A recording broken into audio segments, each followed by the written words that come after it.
Então, o primeiro passo é como eu falei, esse autoconhecimento. Você precisa conhecer as emoções, né? As suas emoções, porque todas elas são importantes na nossa vida.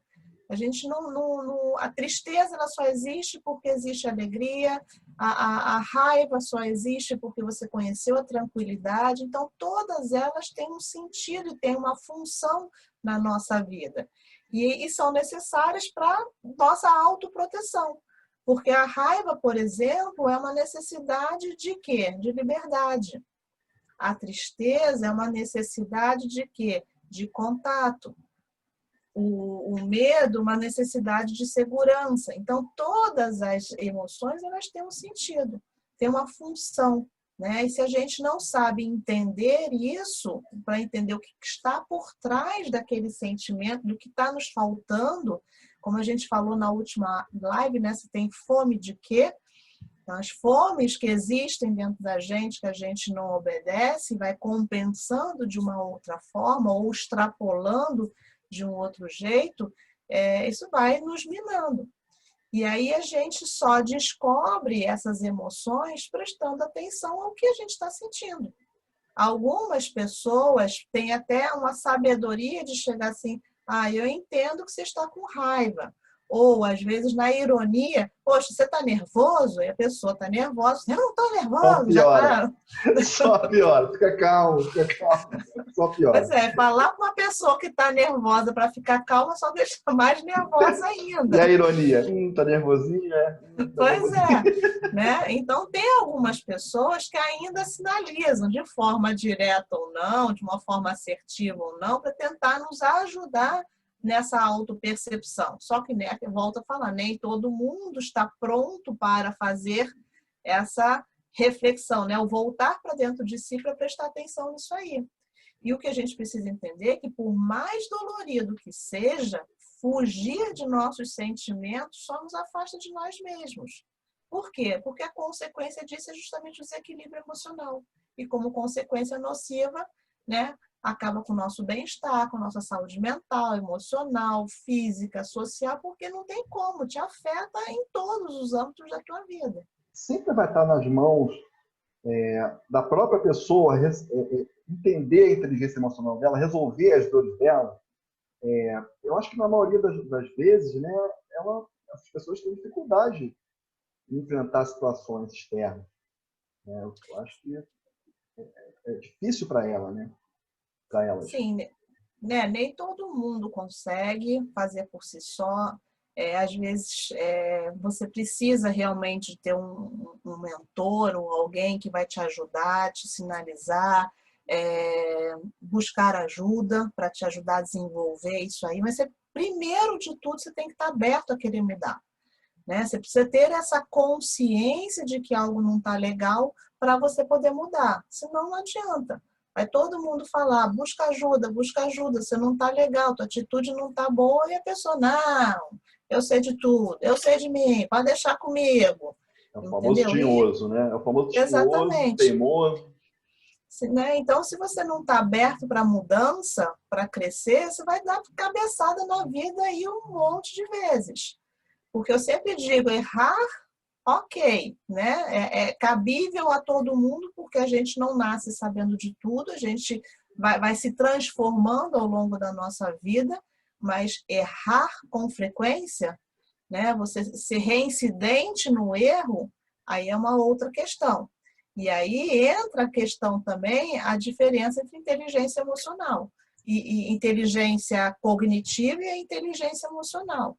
Você, né, não perde a sua cognição para entender que você errou, mas você está sem habilidade emocional porque você não quer aceitar que você errou. E aí você fica lá batendo no pé, sendo turrão nesse sentido. Eu Orgulho, né? gosto muito de uma frase do Viktor Frankl, onde ele fala que se não estiver em suas mãos mudar uma situação que lhe causa dor, você sempre poderá escolher a atitude para enfrentar esse sofrimento. O que ele quis dizer com isso? Que a responsabilidade é nossa. Né? Se você não sabe como fazer, você precisa buscar uma outra forma de lidar com aquilo que você está sentindo. Você não pode simplesmente jogar para cima das pessoas o seu sofrimento, a sua dor. Porque senão você joga a responsabilidade para o outro, tira a responsabilidade de você. E o que mais a gente vê as pessoas é querendo que o mundo mude, as pessoas mudem para eu ficar bem.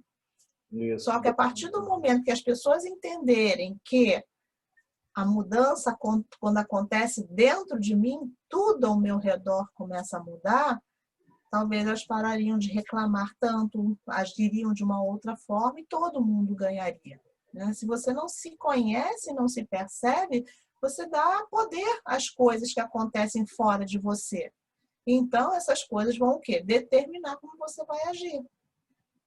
Porém, se você se conhece, sabe respeitar os seus limites, e isso a gente só consegue entender sabendo o que a gente gosta, o que não gosta, o que tolera, o que não tolera, o que suporta, o que não suporta, a nossa própria sabedoria vai fazer com que a gente pare para respirar, pare para pensar e avaliar o que a gente deve fazer e como deve fazer, como deve responder, de que forma a gente vai agir. A Porque própria isso... reclamação já é já existe um desequilíbrio, né? A pessoa que reclama de tudo já tem alguma coisa emocional aí por trás.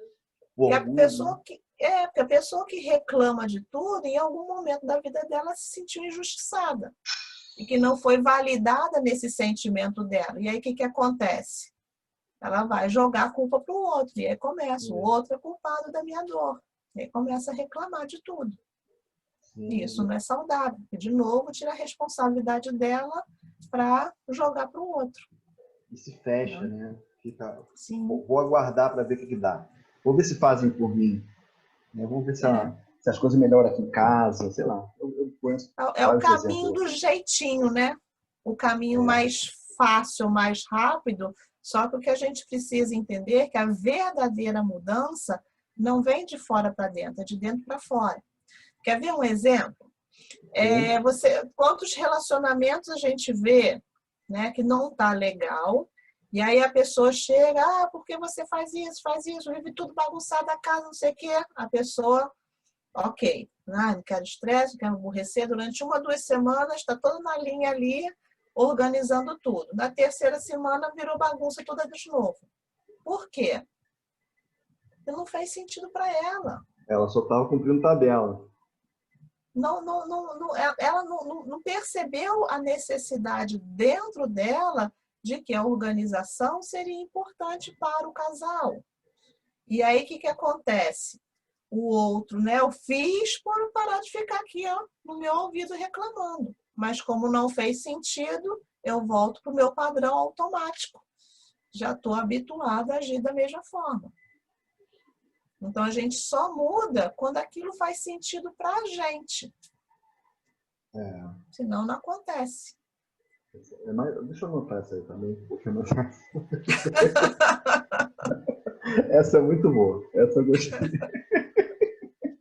Pô, cara, isso é muito difícil, né? Porque eu tô falando, olha, com a reprogramação as coisas se resolvem. Mas como a Silva mesmo fala, reprogramação não é fácil. É entender, botar em prática, e acertar, errar, tentar de novo, entender, botar em prática, acertar, botar... Enfim. Então, eu falo, mudar internamente eu não acho que é tão difícil.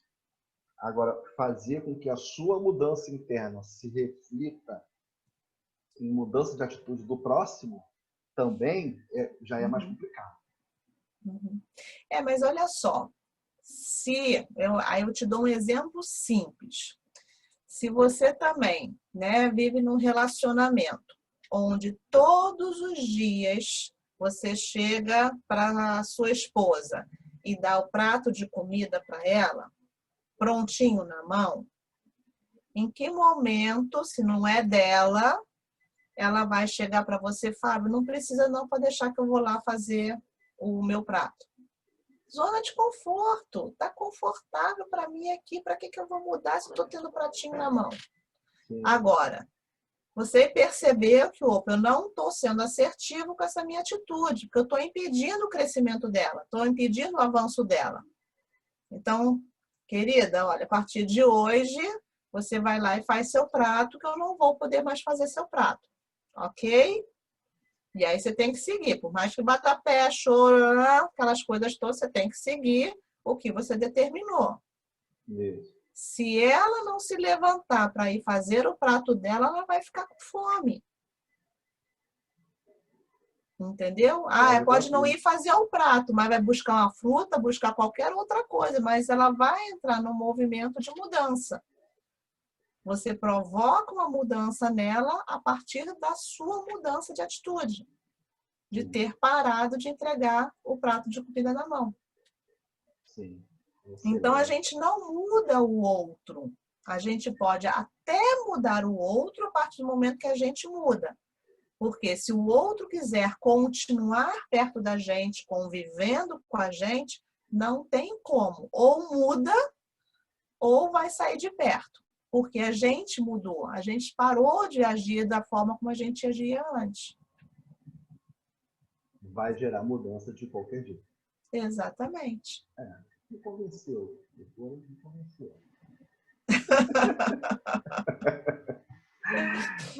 Eu ia pedir mais um exemplo até. Você falou da frase do Victor, né? De como fazer, como exemplificar essa frase do Victor. Você já me deu vários exemplos, me deu 2 ou 3 exemplos aí. Mas posso te dar mais um. dá mais um aí, dá mais um que é sempre válido. Vamos anotar. Uma vez, porque tem essa questão da mudança, né, a partir do externo. Né? Quando eu estou atenta ao que está acontecendo ao meu redor, estou aberta para receber essa mudança e aquilo faz sentido para mim, aí eu mudo. Teve um menino que eu atendi uma vez que ele se negativava o tempo todo, dizendo que não fazia nada certo, que era burro, né? Que não conseguia fazer nada direito, que fazia tudo errado.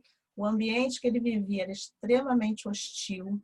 Família com os mais dos diversos vícios que você possa imaginar, e ele participando disso tudo, era realmente muito doloroso escutar, né? Aquela queixa dele, ele falar das coisas todas, ao mesmo tempo eu entendia por que agiam do jeito que agiam, do jeito que ele agia, no sentido de se diminuir tudo, por conta da atitude, da ação das pessoas com quem ele convivia. E aí eu falei para ele que se ele continuasse dando poder, né, às coisas ruins, ou continuasse falando para ele mesmo, dando poder a essas coisas que ele escutava, como ele fosse uma pessoa burra, que ele não sabia de nada, que ele nunca ia conseguir nada, e muito provavelmente ele ia acabar seguindo o caminho de todas as pessoas da família. Por quê? Porque a gente via, né, ladeira abaixo, não tinha nenhuma situação de positiva, né, de incentivo para ele buscar um outro caminho. Os exemplos eram um dos mais terríveis possíveis. E aí eu perguntei a ele se ele se percebia, né, dessa forma como ele via as pessoas todas no ambiente dele, ou tinha uma outra visão de um outro rapaz que ele gostaria de ver lá na frente, né? Se esse rapaz, esse outro rapaz que se visse que ele estivesse vendo lá na frente, se era esse rapaz que ele gostaria de ver. Então, o que eu comecei a trabalhar com ele? Nessa questão de projeção de futuro. E se ele souber quem ele quer ser, né, quem ele gostaria de ser no futuro, eu poderia ajudá-lo a reprogramar esse cérebro. Porque a forma que ele ia interpretar as coisas e ressignificar todas essas dores ia fazer sentido com tudo aquilo que ele estava buscando para o futuro dele. E aí, o que a gente começou a trabalhar? Ele entender do porquê que tudo estava acontecendo, que não era culpa dele, né? As questões da família toda ali, que o problema era deles. E a gente ressignificou todas essas dores dele. Com isso, o que foi acontecendo? Ele só foi ganhando. Ele foi se permitindo crescer e evoluir cada vez mais e não se perder na vida. foi permitindo que essa projeção que ele tinha dele no futuro, que fosse crescendo cada vez mais. E aí foi um trabalho muito lindo, né? Porque ele não permitiu mais que as coisas ruins afetassem ele. Ele sempre tinha, né, a minha frasezinha ali no ouvido dele, quem você quer ser no futuro. E aí foi um trabalho muito lindo, porque ele estudou, né, melhorou em todo o desempenho dele, ele parou de falar para ele mesmo que ele era burro, que ele não ia conseguir, ao contrário, ele sempre se vendo lá na frente naquilo que ele queria. Ele passou por uma federal, terminou a faculdade assim com notas maravilhosas. Também depois passou por um concurso público e hoje ele trabalha, sabe com o quê, Fábio? Resgatando pessoas de vícios. Eu fico arrepiada só em lembrar disso. Volta e meia ele me passa a mensagem e ele fala, né? Eu sou eternamente grato porque você me deu um outro rumo. A partir do momento daquilo que você me falou, fez tanto sentido aqui dentro de mim, porque me doía tanto aquilo tudo que eu via e eu resolvi fazer diferente. Então, foi um trabalho de reprogramação cerebral, trabalhei ele desenvolver essa inteligência emocional dele, ter equilíbrio para não permitir que as coisas todas, né, à volta dele afetassem ele emocionalmente a ponto dele jogar tudo para o alto, desistir ou explodir quando alguém falava para ele que ele era imbecil, que ele fazia as coisas todas erradas, que não fazia nada direito, que na realidade eram frustrações, né, da família que queria transferir para ele. E ele começou, né, se blindou disso tudo e, nossa, está fazendo um trabalho lindíssimo hoje. Então, os vícios não é uma figura de linguagem, né? Eram vícios mesmo, químicos mesmo, vícios. Sim, vícios químicos. Olha. Bebida, droga, um monte de coisas. Dentro da família, né? Dentro da família, exatamente. O pai, ele era um alcoólatra, ele chegava, né, já bêbado em casa, explodia, xingando todo mundo, batia na esposa. É aquela situação caótica, né, que a gente sabe que existe em muitas famílias. Sim. E que não é só em famílias de comunidade, né? Acho que é importante deixar bem claro isso. E que se a gente não faz, né, um trabalho de reprogramação de um cérebro, essa criança ela cresceria com uma programação errada e muito provavelmente ia começar a beber na adolescência, né? Já estava entrando na adolescência quando veio para mim, ia beber também para se anestesiar, né, de toda a dor e acabar indo para a droga também, para se anestesiar também e repetir, né, o mesmo padrão. E graças a Deus, né, conseguimos virar essa chave aí e modificar isso tudo. Bonito e emocionante, né? Porque sim. Você pegou ele novinho, né? É. Agora, não tem idade, né, para você reprogramar, nem para poder criar inteligência emocional, né? Criar, que eu digo, eu acho que é o termo errado. É o equilíbrio emocional. Desenvolver, né? Isso, É assim, quanto mais cedo a gente trabalha essas habilidades, né, emocionais, mais fácil, né, você consegue levar essa pessoa a se tornar um adulto com uma inteligência emocional e com equilíbrio emocional. Certo. Quanto mais tarde, né, não é que não seja possível, mas dá um pouco mais de trabalho, porque é aquilo que eu sempre falo, a gente tem que desaprender o que aprendeu errado, para então aprender a forma certa. Sim. E nosso cérebro, como ele não gosta, né, de mudança, ele não gosta de trabalho, ele vai buscar o quê? Manter o padrão daquilo que já está acostumado. Mas existem técnicas de reprogramação que dá para a gente encurtar o caminho aí de uma forma mais assertiva. Ter uma inteligência emocional desenvolvida significa que a gente não pode mais ter reação explosiva, nunca mais? Então, a raiva a gente não deixa de sentir, mas o como a gente vai administrar essa raiva é que vai fazer toda a diferença quando você tem inteligência emocional. Porque a reação explosiva de forma negativa é resultado de falta de inteligência emocional. Você se deixou levar pela emoção ou as questões que estavam ali te sufocando e aí você explodiu, né? Porque por trás de todo comportamento agressivo ou explosivo existe uma necessidade emocional não atendida, né? E como eu falei antes, a raiva é uma necessidade de liberdade. Você está se sentindo sufocado, né? O cerco está se fechando ali perto de você, você não está conseguindo lidar com essas questões emocionais, você fica igual siri na lata. Então, vai acontecer o quê? Se você não tem inteligência emocional, você vai explodir.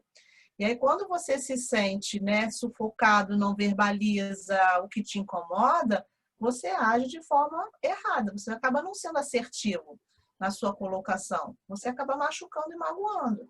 Aí você vai para o ataque, né, físico, muitas vezes, ou pelo ataque verbal, xingando, diminuindo, falando um monte de palavrão, falando um monte de coisa que o quê? Vai machucar e vai magoar. E como eu falei, a gente acaba fazendo isso com quem a gente mais ama, né? E porque dificilmente você vai fazer isso com um estranho.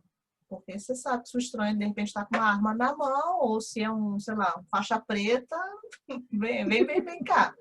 Vai Quer sair na continuar? RJ, vai sair Pois na é. judiciária. Então, quando você tem inteligência emocional, você percebe quando algo está te incomodando e vai verbalizar o que está acontecendo ali dentro de você, assumindo essa responsabilidade pelo teu sentimento. A grande questão é que grande parte das pessoas culpam e sentem, né, ou querem transferir para outra pessoa aquilo que elas estão sentindo, o que está incomodando a elas, querendo que o outro mude o seu jeito de ser para ela ficar em paz, né? E isso está errado, porque a sua paz depende de você, você não pode transferir para o outro a sua paz. Porque senão o que acontece? A gente acaba usando o poder, né, da força para conseguir aquilo que quer. Se a gente conversa e não resolve, o que precisa fazer é o quê? Mudar a atitude. Porque se você continua fazendo tudo da mesma forma e não está tendo um resultado, você vai ter mais do mesmo o tempo todo. Então, se algo te incomoda, muda a sua forma de ser, de agir, que automaticamente o outro vai mudar também. Não tem como. Aquilo que a gente falou, o exemplo que eu dei do prato da comida, né? Se você muda a tua forma de ser, quem está com você acaba mudando também. Porque não tem como, né? Você quer estar junto, eu não vou mais agir da mesma forma. Então, o outro vai começar a mudar, querendo ou não, gostando ou não, né? Quer continuar comigo, agora é diferente. Mudei de fase. Porque a vida tem que ser leve, a vida não pode ser pesada, porque já basta um monte de coisas, né, na nossa vida que a gente tem que dar conta, que não cabe a gente, né, a decidir, resolver, a própria Covid aí, quantas, né, está confinado aí já há quanto tempo, sem poder sair, sem poder passear, sem poder fazer as coisas que a gente gostava de fazer, porque tem medo, né, uns fazem mais, já estão nem aí, né, mas quem tem um pouquinho mais de inteligência emocional acaba ficando mais em casa, porque quer se preservar, quer preservar as pessoas que amam, porque a gente pode estar com o vírus, mas está levando para ser assintomático e leva para o outro. Né? Então, se a gente não tivesse inteligência emocional para poder, né, respira, calma, é uma fase, isso vai passar, como tudo na vida passa, a gente acaba, né, implodindo, somatizando com um monte de coisa, cuspindo marimbondo para tudo calado. E isso não é saudável. Agora imagina, né? Se você não tem essa inteligência emocional, quem tem filho pequeno, vê você explodindo toda hora, que você está ensinando a criança. A frequência que a gente vê nos processos seletivos atuais, né?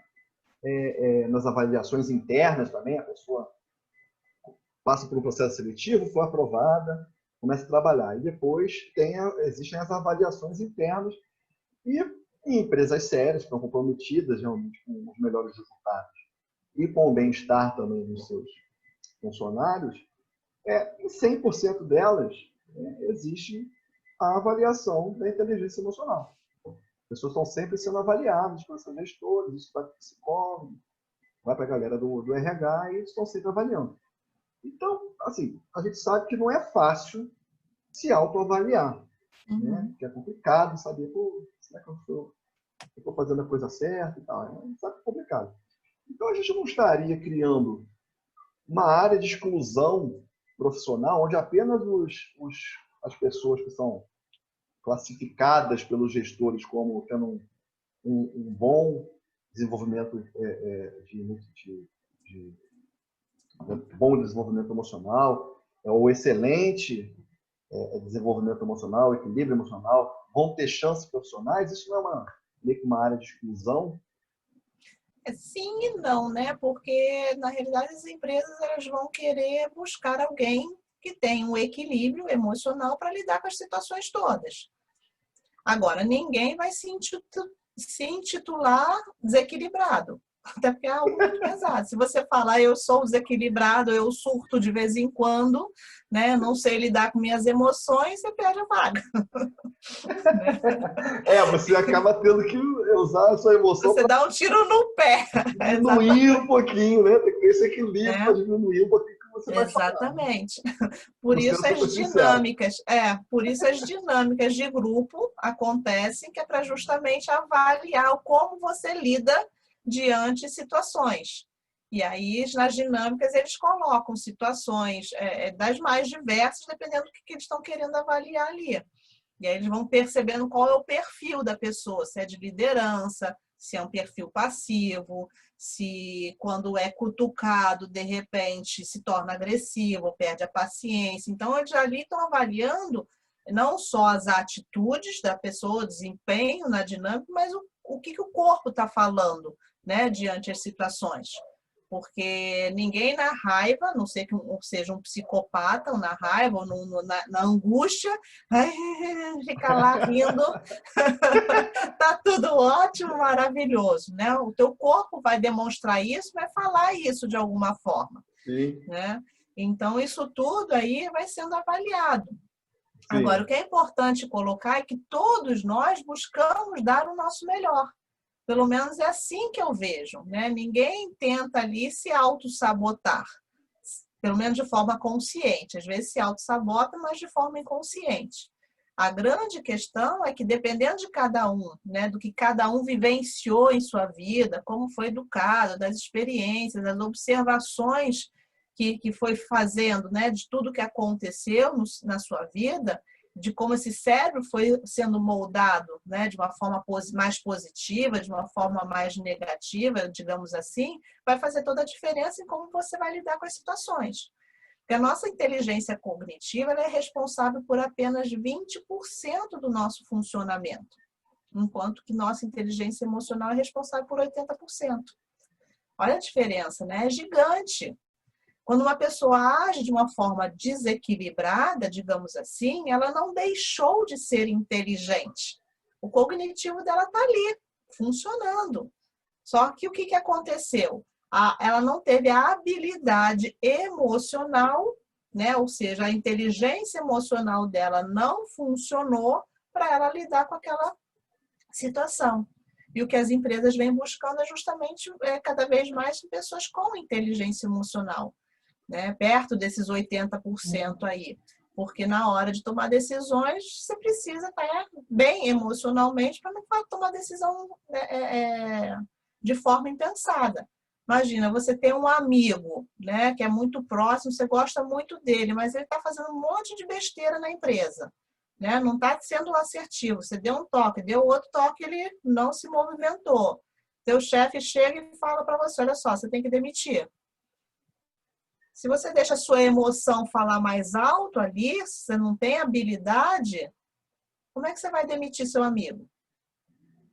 sim. Entendeu? E Difícil, né? aí isso é difícil, é uma situação difícil, mas você tendo inteligência emocional, você sabe equilibrar isso e sabe separar. A minha amizade não pode interferir no meu trabalho, porque se você não demite o seu amigo que não está fazendo nada direito, por mais toques que você deu para ele, daqui a pouco quem perde o emprego é você.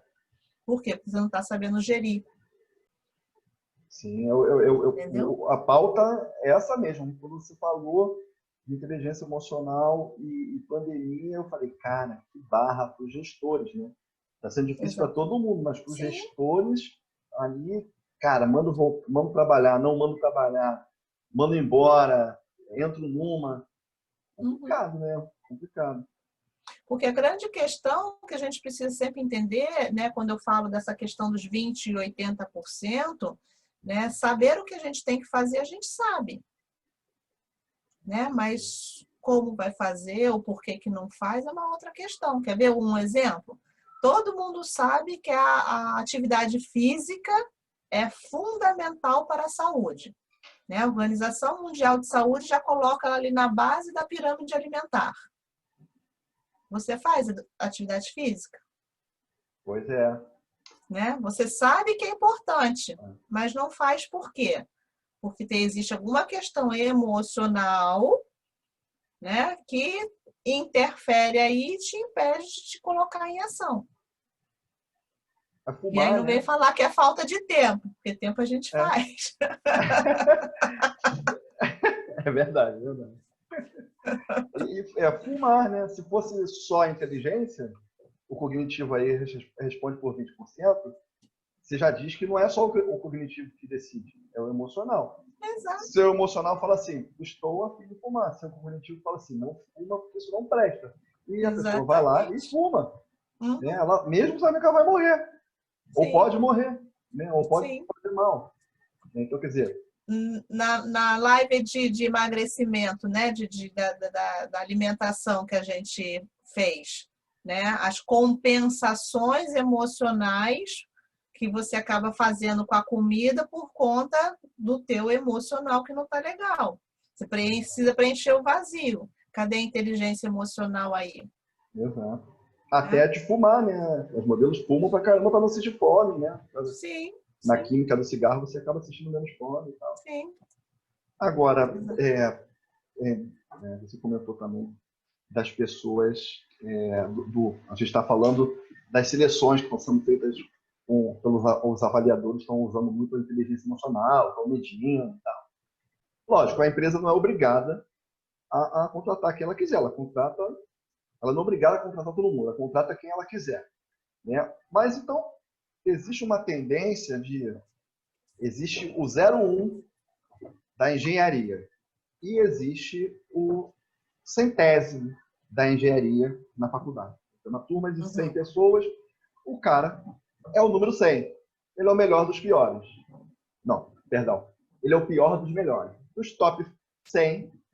E aí ele vai para uma seleção e aí ele entra e o 01, que é o mais inteligente, que teve as melhores notas, que teve as melhores participações na faculdade, não foi escolhido. As empresas estão dando preferência a quem é mais inteligente emocionalmente do que o crânio que não sabe lidar com pessoas, por exemplo. Exatamente. Exatamente. Por quê? Porque numa empresa você lida com o quê? Pessoas. Lógico, você tem que ter habilidade para fazer ali o teu trabalho. Não adianta eu, de repente, contratar um engenheiro que tem que cuidar de uma planta, né, ali do ambiente, mas que não sabe lidar com planta. Né? A planta que eu digo, a dinâmica ali, né, da engenharia, né, na Sim, sim, planta florzinha. sim. Então, assim, a pessoa tem que ter habilidade para aquilo. Eu vou Fato. contratar uma pessoa para fazer bolo, mas não sabe nem mexer uma colher de pau. Sim. Aí é Entendeu? cognição, né? Vamos ver o que o cara tem habilidade. Agora, se os dois têm a mesma habilidade, quer dizer, um tem muito mais habilidade do que o outro, estamos falando de cognição, né? Do que ele aprendeu, como é que ele consegue botar em prática. E o outro, mas assim, existe uma diferença de inteligência emocional muito grande entre os dois. É, existem casos que as empresas estão tendendo a escolher quem é tecnicamente inferior até, mas sabe Uhum. lidar com grupo, coletivo. Sim, sim. Sabe lidar com pessoas, ou como falar com pessoas, né? Sabe? Tem essa inteligência emocional. Né? Você vai buscar mais o cognitivo, né? O mais inteligente cognitivamente, se você vai trabalhar num laboratório onde você não vai lidar com pessoas. Certo. né? Aí eu preciso do teu cognitivo aqui, a tua inteligência para fazer o problema, entendeu? Mas pessoas estão dando preferência à habilidade emocional. Sim. Porque a tua habilidade, a partir do momento que você tem uma boa habilidade emocional, o teu cognitivo ele é explorado. Quando você tem a tua habilidade emocional, o que acontece? Você consegue ter capacidade para desenvolver o teu cognitivo. Você está apto para aquilo ali, você está aberto para aquilo ali. Então, você vai aprimorando cada vez mais o teu cognitivo. Então, não adianta você ter um cognitivo maravilhoso, mas você não sabe lidar com isso tudo.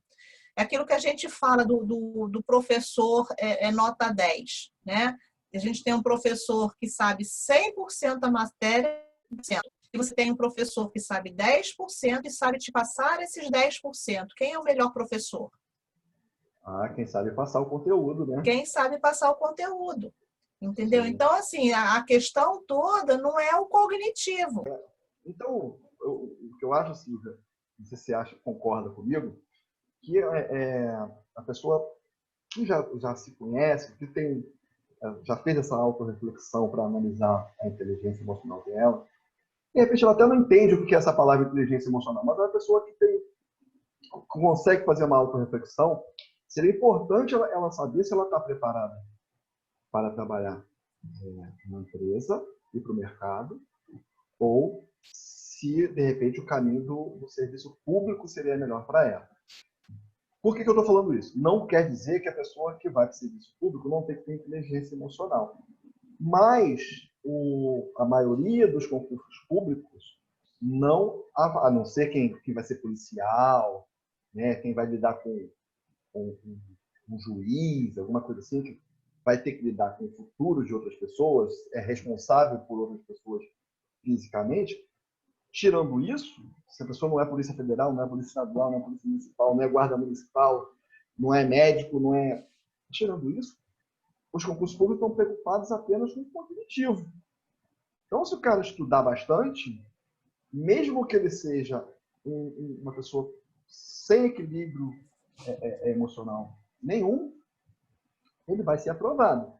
Depois de ser aprovado no concurso público, talvez ele até tenha problema, porque ele vai ter que lidar com outras pessoas, né?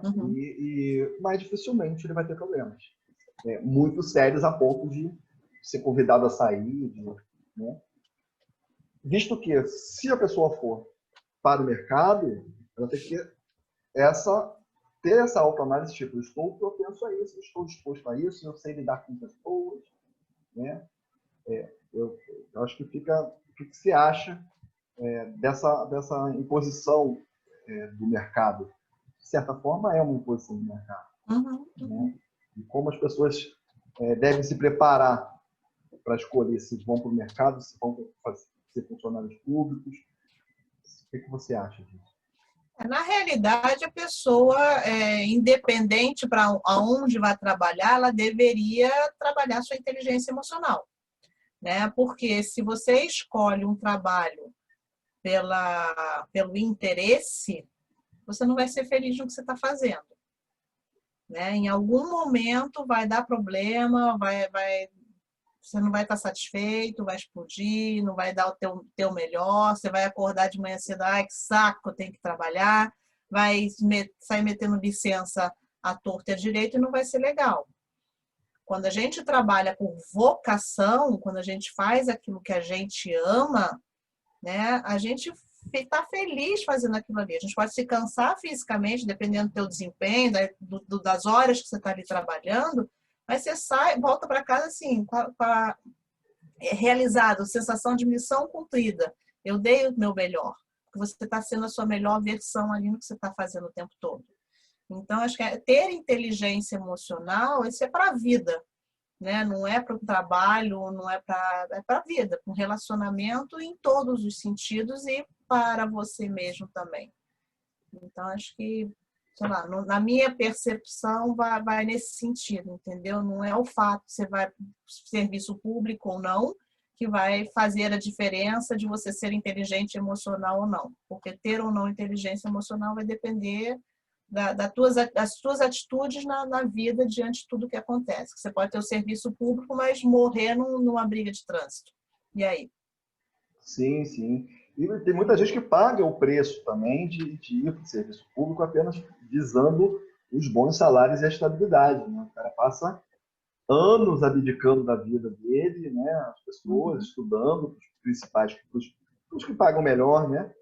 E aquilo é para poucos, as vagas são poucas. E muitas vezes o cara passou um tempo se dedicando a isso, acaba não conseguindo, e aí também tenta ir para o mercado, e aí muitas vezes o tempo passou, porque ele virou concurseiro, vira um aprisionamento, né? Ele virou um concurseiro, ele esqueceu da formação dele, e aí ele acaba não sendo nem uma coisa nem outra. Por isso que eu levantei essa bola para você. Sim. São geralmente pessoas que têm tem uma necessidade de segurança, né? Provavelmente devido a alguma situação de vida, né, não muito legal, que acabou deixando ela insegura, então ela vai buscar no trabalho essa segurança, entendeu? Mas aí são coisas, né? E aí vai de cada pessoa, é uma coisa que dá pano para manga, né? Se a gente for ficar falando sobre isso aqui agora, né? Vamos fazer um programa de concurso público mais para frente. Acho que acho que é um tema que vai agregar muito, porque aí você pode botar questões de ansiedade, pode falar de inteligência emocional, pode falar de projeção de futuro, né? Tem milhares de coisas que você pode fazer para ajudar os concurseiros aí. Nada contra concurseiros, não, hein? Eu só estou falando. Sim, com certeza, exatamente. Pensar. É a vocação, entendeu? É diferente. Você tem uma vocação para aquilo ali. Porque, por exemplo, eu conheço uma pessoa que está estudando para concurso público e a busca dela para isso é porque não existe outro local que ela vai poder fazer, que ela vai precisar desse respaldo da justiça para poder fazer a justiça que ela tanto quer. Entendeu? No sentido social, de ajudar as pessoas em fazer a diferença. Então, tem que ser no concurso público. Sim, tem um objetivo por trás, né? Exatamente, Acho que tudo tem exatamente. um objetivo, mas nesse caso é um objetivo mais nobre. Não é só Sim, vou sim, fazer sim. pelo dinheiro, porque paga Isso bem, aí, isso né? aí, Que é estável. Né? isso E aí. que seja por isso também, nenhum problema com isso, né? A pessoa quer ter uma estabilidade, quer ter ganhar um valor que acha justo, né? Pois é, mas aí entra onde eu falei da questão da vocação e interesse. Você busca um trabalho pelo dinheiro ou uma faculdade, né? Você escolhe uma profissão pelo dinheiro, mas não é aquilo que faz sentido para você, não faz parte da sua identidade, do seu propósito de vida, o que vai acontecer? Você não vai ser feliz e não vai fazer dinheiro com aquilo. A não ser que seja um projeto, tipo, eu já vi isso acontecer algumas vezes. Amigos meus que passaram concurso, mas pensaram assim, não, eu estou fazendo isso agora para me manter. E isso vai me dar a possibilidade de realizar o meu verdadeiro Sim, sonho, que aí é é um ser cantor. processo, exato, isso. Aí eu vou botar minha banda e vou arrebentar. Sim, sim. Tem amigos até nessa jornada que conseguiram e hoje são muito mais felizes, porque passaram no concurso, viveram aquele estresse, vivem ainda esse estresse do dia a dia, né? E esse meu amigo especial, ele é muito corajoso. Ele mudou a vida dele completamente. Desfez o relacionamento dele, passou a morar sozinho e passou a fazer, não pediu para se mandar embora, óbvio, que é aquilo que mantém ele, mas ele executa todos os sonhos dele todos os dias. Ele pratica yoga, ele virou mestre, ele passou a dar aula de yoga na praia para um grupo de surfistas, depois, por quê? Ele aprendeu a surfar na escolinha de surf, e ele optou em ser solteiro, não quer ser solteiro, ele não tinha filho, e perfeito, ele passou no concurso, ganhou o dinheiro dele, mas o objetivo dele era ser músico. E da música veio o yoga. Então, assim, é o que eu digo, legal. Não, e nada contra isso, você querer estabilidade, querer dinheiro, se for só isso. Né? Porque às vezes o cara vai lá e evolui daquilo, né? Monta uma empresa para ele por fora. É mais difícil, né? Acho que a maioria vai pelo dinheiro mesmo. É bem mais difícil, né? Mas Acho que esse Quando tema... não são outras coisitas mais, né? Outras cositas mais, exatamente. Pula essa. Pula essa. Então, vou pular de vez e vou falar Uhum. aqui, já que você já falou tantas coisas bacanas aí sobre esse equilíbrio emocional. Eu acho que eu estou desequilibrado, cara. Desequilibrado. Essa palavra me irrita, equilíbrio emocional. Brincadeira. Como é que a gente pode começar a nos reprogramar? Reprogramar o Uhum. cérebro para alcançar a inteligência emocional, o equilíbrio emocional. Então, o primeiro passo é você começar a se auto-observar, né? Prestar atenção às coisas que você está sentindo, como está sentindo, em que momento as coisas te incomodam, como incomodam. Perceba o que pode fazer diferente do que já faz, né? Porque quando você começa a se permitir fazer coisas novas, coisas diferentes, você está mostrando para o teu cérebro que a mudança é possível, que é legal, que é bacana. Tira todos os dias um tempo para meditar, né? 5 minutos por dia que você trabalha a sua respiração, esvaziando a sua mente de coisas negativas, já é um grande começo. Eu quero deixar claro que as pessoas às vezes falam meditar, não, mas eu não faço yoga, não faço nada disso. Não, meditar é você tirar esse tempo para entrar em contato com você mesmo, com a sua respiração, como está, com os seus pensamentos, com os seus sentimentos, mas sem dar atenção aos pensamentos e sentimentos. Né? Deixar coisa, né? Você entender o que está acontecendo, mas sem, né, devagar naquilo que está acontecendo. Trabalhar sua respiração. 5 minutos por dia. Eu não tenho tempo. 5 minutos. Está tomando banho e está lá prestando atenção. Entendeu? Aquilo que eu falo. Tempo a gente faz. Né? Porque se Sim, você quer mudar, se você quer buscar esse equilíbrio, você precisa começar a fazer alguma coisa. Porque nada muda se nada mudar. Né?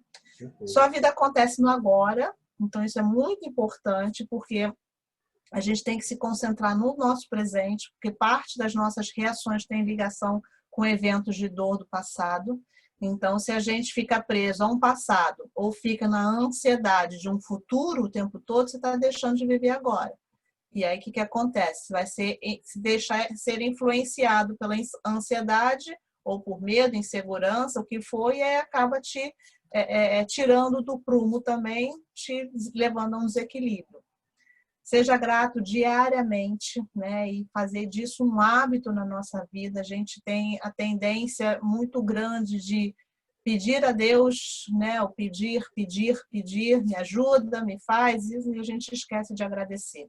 Né? Se a gente aprende a ter esse hábito de agradecer por estar vivo, de estar podendo falar, de estar podendo fazer as nossas coisas sozinho, de agradecer ter uma comida na nossa mesa e fazer disso, né, um hábito mesmo, diariamente, isso já começa a modificar muita coisa dentro do nosso cérebro. Identificar hábitos tóxicos, né, procurar adotar hábitos saudáveis. Sim, mas o que são hábitos tóxicos? Basta você refletir se a atitude que você tem, se o mundo inteiro tivesse, o que seria do mundo? Você vai saber se vai ser tóxico ou não. Né? Então, a partir do momento que você age de uma forma que, se todo mundo começar a agir da mesma forma, isso se torna tóxico. Né? Vamos pegar assim, a questão do reclamar, que é uma coisa assim, que todo mundo já sabe que não é legal, mas vai no mundo inteiro reclamando. Reclamar é tóxico. Escutar uma música, depende aonde você escuta.